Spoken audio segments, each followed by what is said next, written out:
But I am relying on my own discretion to make as much public as I can. Now, in my letter of the March 29th, I identified 4 areas that I feel should be redacted. The first is grand jury information, 6E material. The second is information that the intelligence community believes would reveal intelligence sources and methods.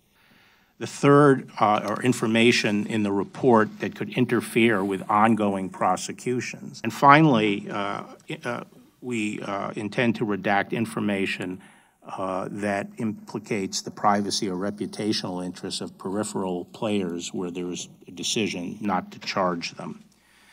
Right now, the special counsel is working with us on identifying information in the reports that fall under those 4 categories.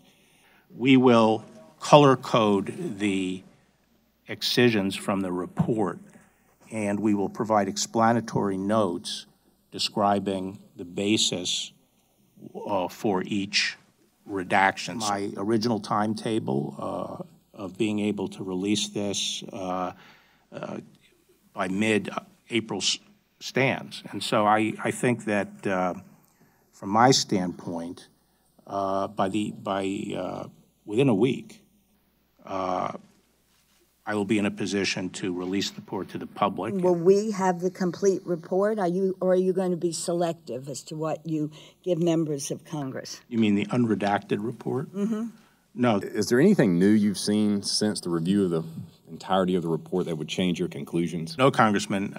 As I explained, my March 24th letter was meant to state the bottom line conclusions of the report, not summarize the report. And I tried to use as much of the special counsel's own language as I could. March 5th, I believe, the deputy and I met with Special Counsel Mueller and his team and had a preliminary discussion about the report. So we had an inkling as to what was coming our direction.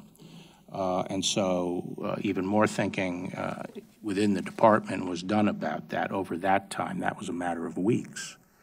And then when the report came, and it came approximately midday on Friday, the Deputy Attorney General and I and our staffs worked closely for the balance of that day, Saturday and Sunday. Under federal law, does a member of Congress have the power to arbitrarily decide what portions of the special counsel's report they might release, redacted or not? Well, not if it violates the law, and we believe 6E does apply to members of Congress. So this whole mechanism for the special counsel, as I said, was established during the Clinton administration in the wake of Ken Starr's report.